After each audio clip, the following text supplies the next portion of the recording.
What's going on, everybody, and welcome to part two of my home gym build.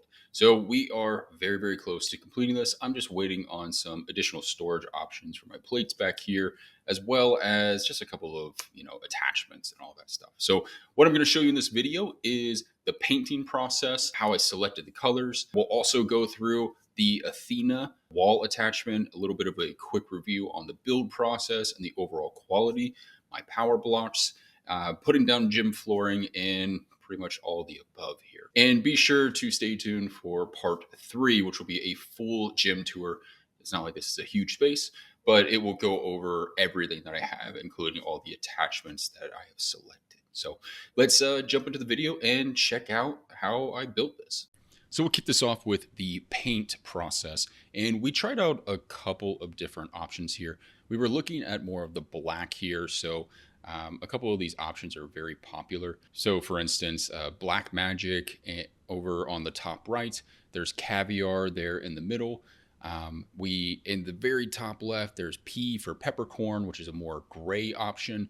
And then the TB is, I believe, Tricorn Black, which is the most popular color I found. I believe Alex Leonidas, his YouTube channel, he used that for his garage gym. It looks amazing, but I just found it was too dark. Like whenever you saw me walk in front of it, you can't see my legs. So I wear a lot of black and I am going to do a lot of filming down here. So I decided I should probably go with something a little bit lighter, but I still wanted that dark, modern effect. So that's where we went with this gray that you see me painting here. So this is called wrought iron. It's really nice. It was good quality. It is super important to note that we went with an edge shell finish on the walls in order to limit the glossy effect that can kind of happen with satin. And I think that was a very good move on our part. It still shows plenty of light, but it's just not reflecting off of it. The walls down here are not the best. I probably should have sanded them before it was done, but there's some imperfections from the previous owners that we bought this house from, and that satin just showed quite a bit, and you can still kind of see that as it's all completed. Now you're seeing me install the horse stall mats from Tractor Supply. These were 4x6. I got them for $38 a piece or $37 a piece. They're very nice. They fit really nicely into the space and really don't give me any movement at all. So I highly recommend these. I just had to move them in order to paint the baseboards, and then I just moved them right back into place. Now, I did the baseboards as well as the outlet covers in the same paint, but I did a satin finish on the baseboards, and that took about 2 coats. It also took 2 coats for the entire room as well. And I really think that this just elevates the look a lot. And I think it plays off of the black equipment that you can see me installing here. So this is the wall mounted Rep Athena. This is a half rack as well as a selectorized cable stack. I got it upgraded, so I have additional weight on there. It goes up to 220 pounds on each side. That said, it is a 2-to-1 pulley ratio, so that 220 pounds actually feels like 110 pounds, which kind of sucks, but it does give me a lot more length when it comes to pulling on the cable itself. I went with this because of the small footprint. You can see when I stand this up, it only takes up maybe 2 feet, 2.5 feet away from the wall. So I can still use all of this space. That back wall behind me is 10 feet across. So I still have upwards of 8 feet that I can still squat, bench press, just move around in. Now the assembly of this was overall pretty easy, I would say. There are some issues that I ran into specifically with the pull-up bar. So I purchased the multi-grip pull-up bar. Rep said that this is something that would fit within the rack. Unfortunately, it did not. So I actually assembled and disassembled this rack 2 different times. That is not shown in this video, but I did that in order to try and fit this pull-up bar in place, but the rack would bow outwards, and there was just not enough bolt to fit the nut onto to properly secure it. The multi-grip pull-up bar just doesn't fit the stringers. As you can see, that's what I'm attaching this to right now. It just doesn't fit inside of this rack at all. Like, it's just too wide. And I don't know if anyone else really purchases this to fit inside of this rack, but I would not recommend doing that. I've scratched up my rack like crazy and I haven't even used it yet. So that was the biggest complaint that I had. Otherwise, it is extremely good quality. I really do like the equipment. It just has been a bit of a pain in the butt when it comes to installation. They have a number system, which doesn't really correlate very well with the instructions, unfortunately.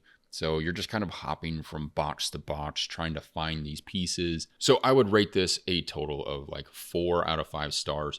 Definitely like 5 out of 5 stars in terms of quality. Like this is really nice quality. It feels very like commercial grade. It feels amazing. Like I have no complaints on the quality of this piece, but I would have to just say like assembly wise, probably like a 2 out of 5 stars just because the instructions are not clear. There were no instructions for multi-grip pull-up bar. I've actually purchased the regular straight bar on my own. And just to be straight up, I am not affiliated with Rep. I do not get any money from this. I'm not even going to put links down below. This is all spent, like I spent my own money on all of this stuff. So assembly, it's just a bit of a pain in the butt, but I think everyone's probably going to run into that to some degree, but it works very well. Getting it mounted onto the wall was pretty easy. Lifting it up was easy. And then getting it level was a little bit tough. I do recommend getting it as level as possible, but it's honestly not a huge deal. Assembling the cables was interesting. I've never assembled any kind of cable stack. I've used cables a ton, but this is my first time doing this. And it was a fun challenge. Definitely expect if you purchase one of these, like they send you over, I think I had 40 boxes come in, so shout out to FedEx. So assembling this, pretty easy from a weight stack perspective. It's really just at the top that I ran into the issues with the multi-grip pull-up bar. So here you can see that I actually removed it in order to get the pulley brackets up in place. I tried to put the multi-grip pull-up bar inside of it and it just didn't fit. As for putting the cables in themselves, it was relatively easy. The instructions were clear, and once you did one side, the other side went extremely fast. The only issue I ran into was some really tight nuts and bolts here and there. So a little bit of elbow grease was needed. I used a ratchet and a set of channel locks and was able to open everything up and feed this through just fine. The pulleys are extremely smooth. I mean, smoother than most commercial gyms I've ever used. They're made from aluminum, and I am just extremely impressed with how nice they actually are. And again, just how small of a footprint this is to both squat, bench press, as well as just use cable stacks all in this very, very small space. Last thing we'll cover here is the weight storage I decided to go with. So I'm using here some wall pegs of some sort. I actually got these off of Temu for a total of $60 for a set of 8, which is an overall steal. They may scratch a little bit easier than something that might be a higher quality potentially, but it's just for weight storage. They fit nicely. I had to measure it out. I went a total of 10 inches from the floor to the first one, and then in between each one from peg to peg is about 19 inches or so. I could have come down lower for the top one as it's only holding 5s, 2.5s, and some change plates, but I just decided to keep it even because it was just overall easier. Now I am loading up a total of 225 pounds on each stud, which may be a bit too much. That said, the bolts are extremely long and I don't believe this is going anywhere. The only concern I have is potentially my drywall bending slightly over time, but it's something I'm going to watch for. And as for the plates I bought, I just went with barbell standard for both bumper plates and for iron plates. It was just easier to have everything shipped out at once through the same company, free shipping. And to me, weight is weight. My only complaint is that Barbell Standard says the bumper plates will come without having any rubber smell to them and won't be oily. And that couldn't be further from the truth. They were extremely smelly and extremely oily when I got them out of the box. That said, as they have sat for a little bit, they have gotten better and that residue has come off of them. So that will conclude this video on how I built this home gym. In part 3 of this series, I'm going to be going into full detail of my wall control system that I have put up, the barbell I've used, the bench I've used, the lighting, and overall just some beautiful shots of the space and how I've utilized it. So stay tuned for that, and thank you for watching.